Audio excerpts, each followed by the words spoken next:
Сайн байцгаана уу? Намайг Дагисрын гэдэг. Та бүхэн миний Facebook-ийн нэрээр намайг Дагишчээ гэж дуудаж болно. Би та бүхэндээ цэцэг ургамлын талаар, арчлах, хэрхэн арчлах талаар, яаж үржүүлэх талаар, хөрсөө хэрхэн бэлдэх талаар зөвлөгөөх цуурлаар хүргэж байгаа билээ. Байцгаана уу? Өнөөдөр би та бүхэндээ ургамлдаа тохируулан хөрсөө хэрхэн бэлтгэх талаар зөвлөх гэж байна. Ургамлд хөрс зайлшгүй шаардлагатай. Хүн төрөлхтөн болон байгаль дэлхийн ургамлд маань бүгд газар ээжийн ивэл гişгээр амьдардаг. Ургамлч гэсэн хөрс шороо газар дэлхийн ивэл гişгээр амьдардаг. Тасгааны ургамлууд нь бол зөвхөн ийм савны багтаамжтайгаар энэ савнд байгаа хөрсөөр тижигчдэг учраас ургамлд тасгааны ургамлд хөрс зайлшгүй шаардлагатай. Хөрсний ач холбогдол зайлшгүй шаардлагатай. За тэгээд би одоо өнөөдөр та бүхэндээ энэ ч хар шорон хөрс био ялцмаг буюу тэжээллэг ялцмаг бордоо, хөвдөн хөрс, перлит, вермикулит, элис, дренаж гэсэн зүйлүүдийг авчирсан байна. Бэлдсэн байна. За хар шорон хөрс бол ургамлын хөрсний хамгийн гол хэсэг. Хар шорон хөрсгүйгээр ургамл урахгүй. Хар шорон хөрсөө бэлтгэхийн тулд уулын болон жалга гууны аль болохоор хөнгөн тэжээлдэг хөрсийг бэлтгэх шаардлагатай. Энэ хөрс нь бол ургамал шаардлагатай эрдэс бодис тэжээлүүд маш баялаг байдаг учраас ургамал зайлшгүй шаардлагатай. За тэгээ хөрсөө тэжээлэг сайн болгохын тулд хөвдөн хөрсийг биш энэ био ялцмгийг хольж өгдөг. Био ялцмаг нь малын өтөг бууцаар бэлтэж байгаа. Ялцруулж энийг одоо хөх бууц гэж ярьдаг тийм ээ манайхан. Хөх бууцаар одоо хөрсөндөө хойлох юм бол илүү тэжээлэг болно. Гэхдээ одоо сүүлийн үед бол малын өтөг бууцыг 3 сар 6 сар одоо ингэж чигний улаан гэх мэтчлийн зүйлийг үржүүлээд энийг илүү тэжээлэг баялаг болгож байгаа. За хөвдөн хөрс байна. Хөвдөн хөрс нь бол маш хөнгөн үр үсгээ тарихад бол маш тохиромжтой байдаг. Гэхдээ хөрсөндөө хольсноор энэ хөрсийг илүү сэрэг, агаар нэвтрэх чадварыг сайжруулж хөнгөн болгож өгдөг. За перлит байна. Перлит нь бол хөрсөн дэх чигийг маш сайн одоо барьж өгдөг. Өөрөөр хэлбэл энэ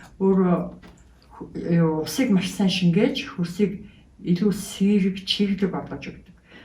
Тийм болохоор зэрэг хөрсөндөө энэс 10% хүртэл хольж болно. За вермикулит байна. Вермикулит нь бол хөрсөнд хольсноор маш сайн аюутгагч, ням-бактери устгагч, хөрсийг сэргэжүүлэх, чигийг баригч, хөнгөн болгох гэх мэтчлэн маш олон талын ач холбогдолтой байдаг. Энийг бол сүүлийн үед маш өргөн дэлгэр хэрэглэж байгаа. Манай улс ч гэсэн одоо сүүлийн үед бас газар тариаландаа бол хэрэглээгүй байна. Ямар ч гэсэн тасалбарынхаа урам бол хэрэглээд байна. За энэ элис байна. Элисийг бид одоо ийм перлит вермикулитийг хэрэглэдэггүй, хөвдөн хөрс гэж хэрэглэдэггүй байх үедээ элисийг маш ихээр хэрэглэдэг гэсэн. Яг тэгэхээр элис нь хөрсийг сэрэг болгодог, хөрсийг сэрэг болгож өгдөг, агаар нэвтрэх, ус нэвтрэх чадварыг сайжруулдаг. Нэгдүгээр, хоёрдугаар бас хөрсөн дэх дулааныг барьж өгдөг. Элис ч их дулаан шингээдэг учраас дулааныг сайн барьж өгдөг тийм байна. Тийм учраас элсийг бас бага хэмжээгээр хольж өгнө. За энэ дренаж байна.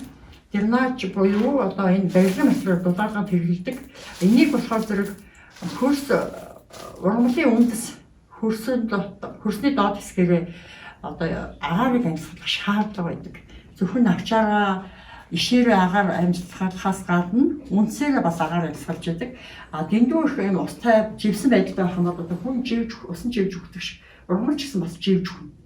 Тэгэхээр зэрэг энэ дренажийг хөрсний савныхаа доод тэр дундаа тон савтай цэцгний доод талд одоо 4/1 ч юм уу холио зүгээр дэвсэж өгдөг.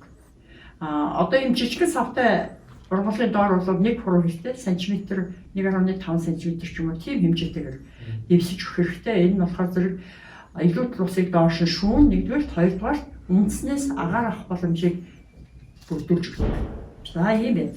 За ингээд хөрсөнд ямар зүйл шаардлагатай байгааг та бүхэндээ танилцууллаа.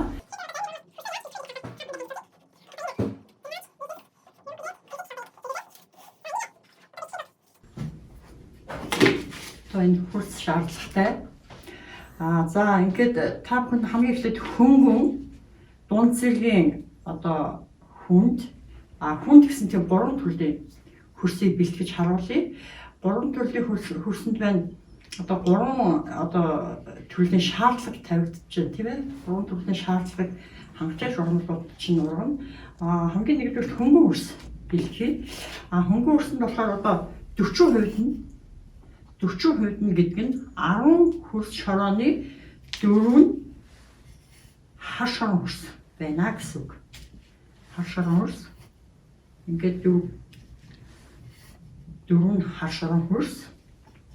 За ингээд энэ дээр 3 за энийг 2% гэж. Энэ бол бие ялцмаг байгаа. 2% нь бие ялцмаг. За тэгээд ингээд энэ дээр хөрсөн хөнгөн болохын тулд хөвдөө хөрснөөс хий. Энэ бол ийм сэрэг хөнгөн байгаа. Энээс ингээд 3% хийлээ. Ингээд 80% болж байна тийм үү? 8% болж байна. Энд одоо ингээд 8 хөрс шороо орлоо. За энэ дээр одоо пилетнээс харагдана. За энэ пилет 1%. Вермикулит 1%. За ингээд энэ одоо 10 хөрс шороо боллоо. Энийг ингээд холино. Хойжуулах юм ээ. За одоо энэ нь болохоор зэрэг одоо энэ сайхан хөнгөн тижээлэг хөрс болсон байна гэсэн үг. За энд ямар ургамлууд тавих вэ гэхээр нийл, баримган, нийллэг, зарим нэг буцаад ургамлууд тавих хамгийн тохиромжтой хөрс болж байгаа. За энэ бол хөнгөн хөрс. За дараагийн ээлжинд болохоор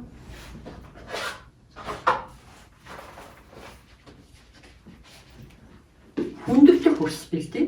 За хүндөвтөх хөрс нь бас 10% гэж бодъё.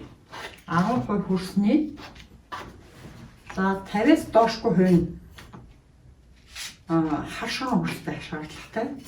Одоо ингээд 5 хөрс шороо. Хөрс бэлтгэх бол ерөөсөө ургамалд маш их ач холбогдолтой. Хүмүүс ямар цэцгэнд энэ цэцгэнд ямар хөрс хийх вэ? Ямар хөрсөнд ургуулах вэ гэж маш их асуудаг. За одоо энд ингээд 5 хөрс хар хөрс ичлээ. Одоо энэ дээр 2 хөрс хар шороогоо био яцмгаа холлоо. За энэ янз бүрийн хөлцүүд байна. За энэ дахиад за энэ одоо ингээд 9 болчлоо тийм ээ. За одоо энэ дээр пилет вермикулитээ яг ингээд хагасаар холчих. Вермикулитийг заавал холих гэдэг шаардлагагүй. Пилет юм уу аль нэг нь хийж болно. Пилетийг гоцоо хэрэглэж байгаа манай нөхцөл. За энэ бол ингээд одоо хүндөвтөх хөрс боллоо. Дунд зэргийн хөнгөн хит хөнгөн биш, бас хит хүнд биш. Ийм хөрс боллоо. За энэ болохоор зэрэг төрөний хөрсөөр бодоход арай ийм хүнд атгахад арай тэргийг бодоход арай удаан задардаг ийм хөрс болж байгаа. За энд болохоор зэрэг одоо энэ шимтгэлээний төрлийн ургамлууд нөмөрхөн, годонхой, одоо луумод гэх мэтчлэнгийн навчиг болон бутлаг ургамлуудыг тарихад хамгийн тохиромжтой. Ер нь их ургамлууд ийм цэцэг ургамлууд иймэрхүү хөрсөнд тарихад бол хамгийн тохиромжтой байдаг.